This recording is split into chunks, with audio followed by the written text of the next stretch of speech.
시청자 여러분 안녕하십니까. 금요명상 다석을 아십니까 시간입니다. 오늘 또 다석을 아십니까에 오신 것을 진심으로 환영합니다.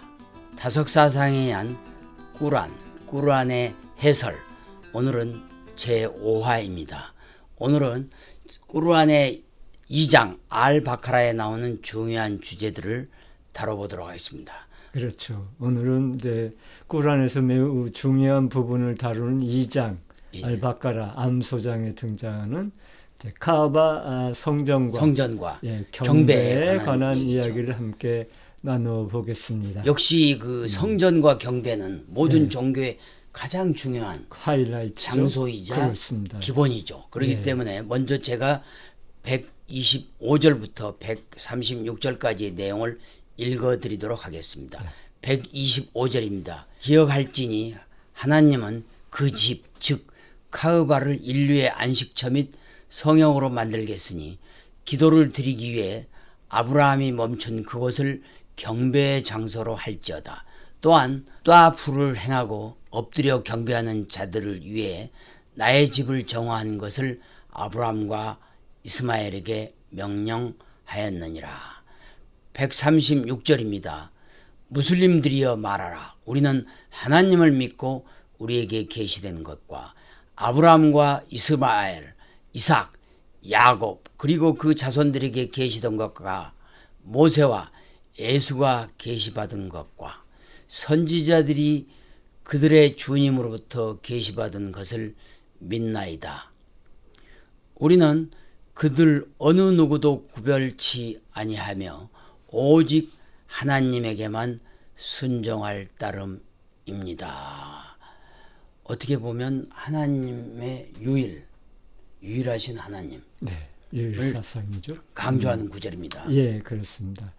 여기서 이제 우리 125절에서 말하는 카아바라는 게 있잖아요. 그렇습니다. 카아바 신전입니다. 여기는 메카 중심에 있는 하나님을 경배하는 이제 집이라고 하죠. 그렇습니다. 이 건축물은 아브라함 시대로 거슬러 올라가며 그 역사적 의미가 아주 매우 깊습니다. 이 성전은 몇 가지 중요한 의의를 가지고 있습니다. 첫 번째는 이 카바는 아랍 부족들의 상업 중심지, 장사.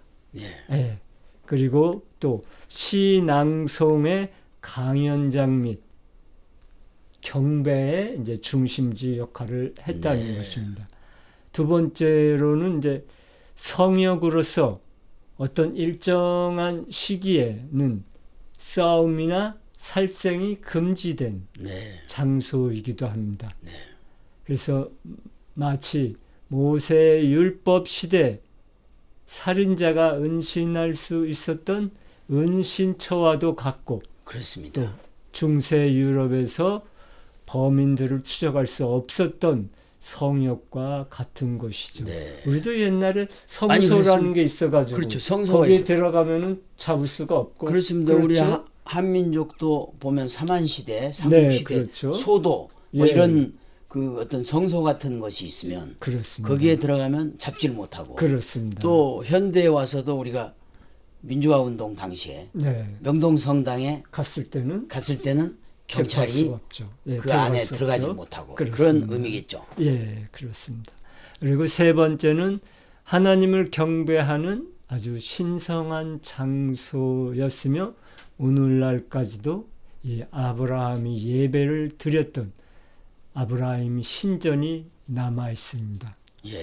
그리고 아까 ጧ아프라는 것은 그 순례자들이 카바 신전을 중심으로 해서 7바퀴를 도는 의식을 말합니다. 그렇군요. 그러니까 같이 하나의 성서 구절을 외우면서 그 많은 사람들이 7바퀴를 돌 때 그 희열감은 굉장합니다. 같이 공감대가 거기서 나오는 그 뭐라고 할까, 그런 데서 아마 무슬림들이 알라를 체험하고 그러는 것 같습니다. 제가 이런 경험은 그 불교에도 많아요. 그 특히 중국의 그 칭하이성에 가면 청해성이죠. 가면 타월스라는 아주 오래된 절이 있는데 거기에 불교 신도들도 거기에 있는 탑을 돌죠. 절을 똑같이 불경을 외우면서 뭐 7바퀴 또 때로는 그 이상을 도는 그런 의식이 있는데 아마 이런 거는 모든 종교의 중요한 어떤 체험을 체험하는 그 의례라고 그럴까요? 그렇습니다. 종교의 하나의 의식이다. 그래서 카우바는 단순히 물리적 장소 이렇게 도는 곳, 아니죠. 경배하는 그렇죠? 곳이 아니고 우리 인류 또 무슬림들의 정신, 영적인 중심지로서 아주 중요한 역할을 하는 거죠. 그렇죠. 그래서 매년 무슬림들이 300만 이상이 저 카바 신전을 방문하니까 대단한 거죠. 그 대단한 거죠. 어떻게 보면 놀라운 일입니다. 우리로 말하자면 명동성당에 우리 천주교의 한국의 신자들이 성지로 생각하고 그렇습니다. 거기를 경건한 예배의 장소로 하고 거기를 또 이렇게 돌면서 기도하고 하는 그런 어떤 영적인 중심지다. 그렇습니다. 그러면 이제 다음 이어서 138절부터 144절까지 내용을 들어보겠습니다. 138절입니다. 우리는 하나님으로부터 세례를 받나니 세례함에 하나님보다 나은 자가 누구이뇨? 우리는 그분에게 경배하는 자들이라. 144절입니다. 하나님은 하늘을 향한 그대의 얼굴을 보고 있었느니라. 이제 그대가 원하는 기블라를 향하게 하라. 그대의 고개를 영원한 장소로 향하라.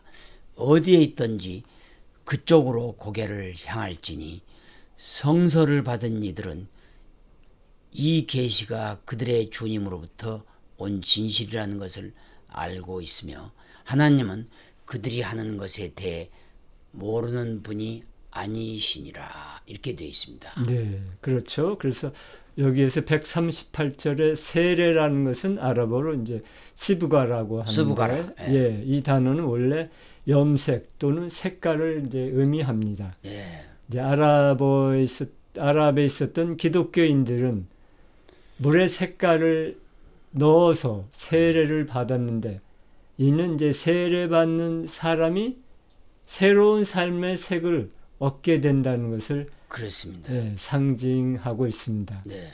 하지만 이슬람에서의 세례는 하나님의 영적 변화와 정화를 상징하며 물리적 의미를 담아선 영적인 변화를 상징하는 이 시브가를 풀이하기도 합니다. 기독교에서는 물을 사용해서 이제 세례를 받잖아요. 그렇죠. 네. 이는 이제 신앙의 새로운 출발을 상징하죠. 반면에 이슬람에서는 귀의 의식으로 목욕을 통해서 신체와 영혼을 정화하게 하고 이를 통해 새로운 영적 삶에 들어서는 과정을 이제 가는 것입니다. 네. 이 두 의식 모두 새로운 시작을 의미하지만 이슬람에서의 목욕은 정결 의식으로서 물리적이고 또 영적인 정화를 이제 의미하기도 합니다. 그리고 144절에서는 예배의 방향이 이제 끼블라를 이 사람들은 무슬림들은 이제 전 세계의 무슬림들이 다 예배 드릴 때는 메카를 향해서 예배를 드립니다. 그렇죠. 그걸 이제 끼블라라고 합니다. 끼블라. 근데 그 아까 끼블라가 요 앞에 이야기한 대로 에루살렘은 예수님을 그렇습니다. 중심으로 가고 그 메카의 그 키우바 신전은 카우바 신전. 아브라함이 거기 있었던 거 아신가요? 그렇죠. 그러니까 처음에는 무슬림들도 이제 예루살렘으로 했는데 나중에 이제 카우바 신전으로 이제 전환을 했죠. 이제 이 구절에서 이제 하나님은 무함마드에게 그의 선조 아브라함의 끼블라였던 카우바 신전을 향해 예배의 방향을 이제 바꾸도록 명령하셨습니다. 그러니까 이 말은 결국은 예수님은 결국 아브라함의 자손이잖아요. 그렇습니다. 그러니까 아니 이스마엘, 이삭, 야고보 쭉 이어져고 모세, 예수로 이어지고 쭉 이어지는데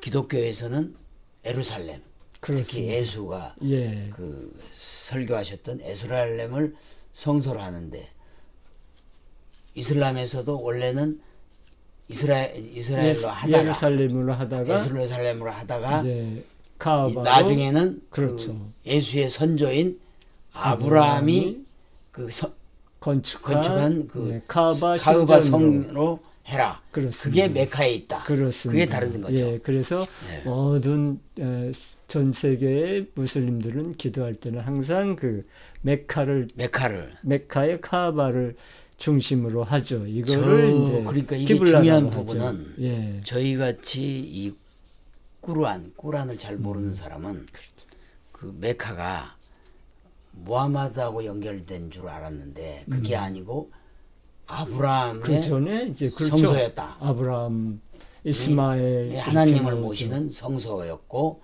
그거를 바꿨다. 그렇습니다. 그러니까 저 예루살렘에서 아브라함의 지성소 가바로 바꿨다. 예. 그 얘기죠. 그렇습니다. 그래서 예루살렘을 이 사람들은 베이트 알쿠두스, 베이트 하면 집이에요. 알쿠두스는 성스러운 집이라는 게 이제 예루살렘에서 메카 카바 신전으로 예배의 방향을 바꾸는 이 사건은 이슬람 역사에서 아주 매우 중요한 의미를 가지게 중요할 됩니다. 것 같아요. 그렇습니다. 인류의 종교사에서 아주 중요한 거예요.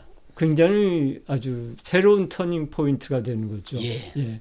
이는 단순히 어떤 물리적인 방향의 전환만이 아니라 신앙의 중심지를 아브라함이 경배했던 카바로 향하게 하려는 하나님의 의지를 이제 보여주었다고 무슬림들은 생각합니다. 네, 그러니까 결국 우리가 흔히 기독교에서도 신앙의 원조는 아브라함으로 생각하거든요. 그렇습니다. 구약 신약에서. 근데 이제 예수님이 하나님의 아들로 이제 그 삼위일체 하면서 삼위일체 위에서 예수님이 이제 신성시 되면서 됐지만 그 이슬람에서는 그 위인 원조인 아브라함을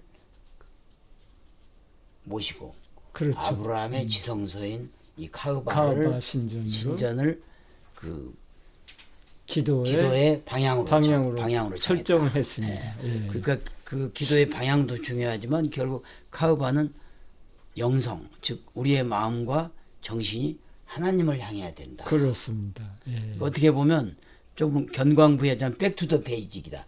예수님 이전에 아브라함으로 돌아가야 된다. 그렇습니다. 예, 예. 그런 얘기 같아요. 그렇기 때문에 어떻게 보면 이게 현대 종교의 실천적인 것과도 맞닿아 있는 부분인데요. 그러면 이제 이어서 그 172절부터 173절을 한번 다시 제가 읽어드리겠습니다. 172절입니다. 믿음을 가진 자들이여 하나님이 그대들에게 부여한 양식 중 좋은 것을 먹되 하나님께 감사하고 그분만을 경배할지어다. 173절입니다. 죽은 고기와 피와 돼지고기를 먹지 말라. 또한 하나님의 이름으로 도살되지 아니한 고기도 먹지 말라. 그러나 고의가 아닌 어쩔 수 없이 먹을 경우는 죄악이 아니라 했거늘 하나님은 진실로 관용과 자비를 충만하시도다. 그렇습니다. 여기서 172절은 신앙인들에게 하나님께서 주신 양식 중에서 네. 좋은 것을 먹고 그에 대해 감사하며 하나님을 경배하라고 가르칩니다. 예. 이는 무슬림들이 먹는 음식이 단순한 육체적 양식이 아니라 신앙적 책임과도 연결되어 있음을 이제 나타내는 거죠. 그리고 173절에서는 이제 금지된 음식에 대한 구체적인 이제 주침을 주고 있습니다. 가령 이제 죽은 고기는 식용을 위해 도살되지 않고 자연사했거나 다른 이유로 죽은 동물을 이제 의미하죠. 이와 달리 바다의 물고기나 해양 동물은 예외로서 식용이 이제 허용되고 있습니다. 네. 또한 하나님의 이름으로 도살되지 않는 고기도 금지됩니다. 이는 제단에 올리기 위해 도살된 고기나 우상의 이름으로 도살된 고기를 가리킵니다. 식용으로 짐승을 도살할 때는 반드시 비스밀라 하나님의 이름으로라고 이제 비스밀라. 선언하고 도살을 해야 이제 한다는 것이죠. 이를 지키지 않는 고기는 먹을 수 없게 됩니다. 이러한 규정은 이제 오늘날 할랄로 알려져 이슬람 음식 규율로 이어졌습니다. 우리가 할랄 푸드 많이 그렇죠. 하잖아요. 할랄 푸드. 그렇습니다. 이 사람들은 그러니까 철저하죠. 예. 하나님의 이름으로 도살되지 않는 건 먹을 수가 없어요. 그러니까 할랄 푸드를 만들 땐 비스밀라를 반드시 그렇습니다. 하고 도살하고 네, 요리해야 된다. 그래야지 할랄 그게 푸드다. 그렇습니다. 네. 그게 이제 인증이 돼서 예. 그걸 시판하고 그걸 이제 무슬림들이 마음 놓고 이제 먹을 수 있다는 그러니까 거죠. 도살할 때도 비스밀라를 하는 거는 그렇습니다. 단순히 인간의 식욕에 의한 음식이 아니고 하나님의 이름에 의한 하나님을 생각하면서 식품이다. 먹는다. 하나님을 예. 생각하면서 먹는다. 그런 아주 뜻이네요. 굉장히 좋은 그 어떻게 보면 습관이죠. 종교를 가진 사람이 굳이 이슬람뿐만 아니고 모든 종교가 이걸 지키는 게 진정한 종교라고 볼 수가 그렇습니다. 있겠죠. 네. 예. 그렇지만 이제 이 구절에서는 예외적인 경우도 이제 설명하고 있죠. 고의가 아닌 어쩔 수 없는 상황에서는 금지됐지만은 금지된 음식을 먹는 것이 죄악이 되지 않는다고 명시하고 있습니다. 예. 이는 율법의 엄격함을 따르되 불가피한 상황에서는 하나님의 관용과 자비가 허용된다는 점을 보여주고 있죠. 네, 충분히 합리적이고 대단히 우리가 받아들일 수 있는 그런 얘기 같습니다. 그렇습니다. 우리 김 선생님께서 말씀하신 것처럼 단순히 금지와 허용의 문제가 아니고 우리 인간이 육신으로 태어났기 때문에 반드시 식품을 먹어야 되는데 그게 하나의 우리 신앙의 그 정신적인 자세와 그 생활의 자세가 조화를 이루는 방식이라고 볼 수 있고 그렇습니다. 이거는 종교인들에게 상당히 중요한 문제라고 생각되고 아마 현대 사회에서도 어찌됐든 음식의 윤리적 소비에 대한 논의 이런 것에 보면 좀 타당한 하고 상당히 우리가 나아갈 방향일 수도 있겠다 이런 생각이 듭니다. 이런 규정들이 어떻게 보면 신앙의 차원을 넘어가지고 그렇습니다. 자연과 동식물과 공생하는 윤리적 생활 방식으로도 이어질 수 있을 것 같아요. 그렇습니다. 그래서 오늘날 우리가 무엇을 먹고 어떻게 소비하는지가 그 사람의 가치관을 이제 드러내기도 하죠. 예. 그래서 타석 선생님은 인간이 일상 속에서 실천하는 작은 행위들이 영적 삶과 깊이 연결되어 있다고 보셨습니다. 그렇습니다. 특히 욕망에서 벗어나 자연과 조화를 이루며 사는 삶을 강조하셨는데 이는 이제 우리가 섭취하는 음식에서도 절제와 자연의 순리를 따를 필요가 있음을 이제 시사합니다.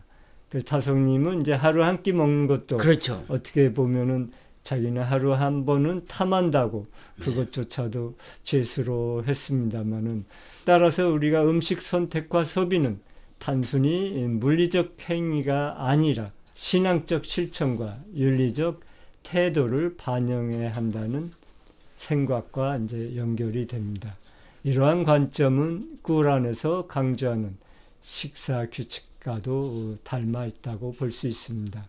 사람들은 자신이 섭취하는 것을 통해 신체뿐만 아니라 정신도 갖고 나가야 한다는 점에서 꾸란의 규율과 타석 선생님의 철학이 맞닿아 있음을 알 수 있습니다. 네, 그렇습니다.